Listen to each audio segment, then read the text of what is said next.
Hi, good morning. And so we're on to the third and final part of the power of the simple apology, right? Or the power of simply saying, I am sorry. Uh, so I just want us to consider for a moment who benefits from the I am sorries.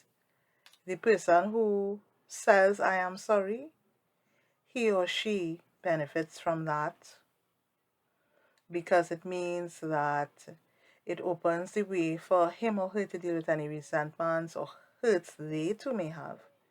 And then the person receiving the apology also benefits in that there are some of us, if we are honest, we can admit that we were waiting on an apology.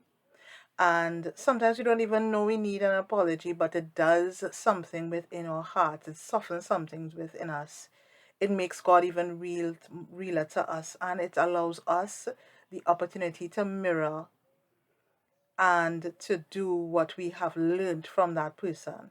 So once that person apologizes, it means that we have in our toolkit an example of an apology given to us, something that we too can model. And so the power in the apology is how it softens us in our spirits. It is how it breaks down some walls that have been built, releases us from some chains that have wrapped us up, uh, challenges some of the mindsets that we have. Things like I don't deserve apologies. Nobody ever says no to me. Um, People just take advantage of me and they don't even recognize it. It challenges some of those things. And in so doing, it is doing a work in our hearts and in our souls. So I want you to ask, and there's a third person who benefits from this. The person who hears about the apology, the person who hears that so and so apologized or said sorry to me, that person also is affected. Other members of a family or a group who hear that an apology has been given, or even hear the apology, hear the I am sincerely sorry, they too are affected. So it is of benefit to an entire group of persons. So I have some things here that I want us to consider. As a parent, are there things you need to sincerely apologize for? Right? When you think of your children, something that you did, something that you said, or a way that you have been. Another question. As a son or daughter, are there things you need to apologize to your parents for doing or putting them through? As a friend, are there things you need to apologize or say sorry to your friend for doing or saying? As an employer, are there things that you have done over the years that you need to apologize to your children, to your employees about? And as a child of God, are there things you need to apologize or say sorry to God for that you would have done? Especially the things that you thought nobody saw. So, no human may have seen it. And that led you to be fooled into believing that God didn't see it either. I want to tell you, He has. And I'm sure He'll be happy to hear the I am sorry from you. So, that I am sorry is a habit and a practice that helps all our relationships. And moreover, it helps to address some of the things that are in our souls. For this whole engagement is about soul care. And uh, it is necessary for us to face ourselves, some of the things that we've done, little by little, and allow God to in us to do the apologizing that we need to. Now, um, I'll tell you a little, I don't know if it's a secret, but one of the wonderful things I have learned with God He does things in stages. When it comes to healing, he does things in stages and incrementally. So start with something that is simple. Start with someone that,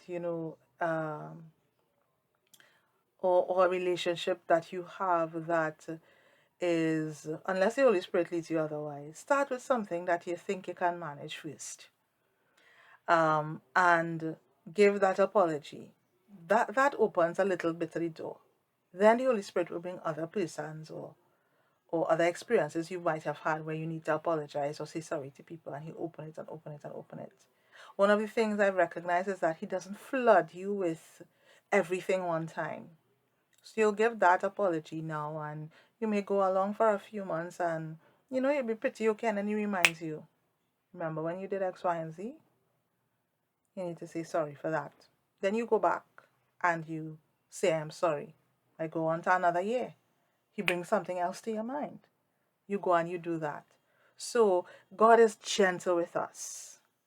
As we go through our healing, I find him to be quite gentle with us. And he doesn't crowd everything on you in one go. As you start to walk and do, he'll give you a little breath to grow and to breathe and to practice, and then he'll come with something else. And so be careful of your own mind, which wants to pull up every single thing you've ever done and every single person you've ever yeah, that that is just not the walk that we walk here. That's not the walk that we walk here. We are walking a walk that is kind to ourselves and walking a walk that allows the gentleness of God to be activated in our lives. So asking you to do one, not everybody, one person, and then allowing the Holy Spirit to lead as you progress into doing this more regularly, until the Lord gives you a break, and then he might bring up someone else or some other situation, and you apologize. So the challenge for this week, one person. One person. One person. One person. Good. So I love prompts. So let me share some of my prompts. So I have some prompts that you could use if you're not sure of how to start. You can say, I am sincerely sorry for. I'm sincerely sorry for whatever you might have done. I take responsibility for. That's another way you can start your saying I'm sorry. I acknowledge that. That's another method that you can use to start. Another thing you can say over the course of the conversation is, I will ensure that. A question that you can ask is, what can I do to make up for this? And sometimes we need to consider that as well. You can also say, I am sorry that I crossed this boundary or this line I know that you had. I'm sorry I didn't listen. That is good as well. And then you can also say you're sorry by writing a letter if it is that it is impossible for you to see the person face to face or get into contact with them, and the writing of the letter works very well if the person that you want to say sorry to has died, right? And you don't have an opportunity to see them face to face to share how you feel. It is often good to use the letter writing as a way to express that regret to that person. So we have been challenged. We have been asked to look at ourselves. We've been asked to allow the Holy Spirit to lead us as we practice for our own soul care, saying, I'm sorry. And so I hope this short series, these videos, have been good to you, as they have taught me, even me, in speaking, to remember that apologizing, saying I'm sorry, is important. and that there is much power in it. So that's it. We meet again next week.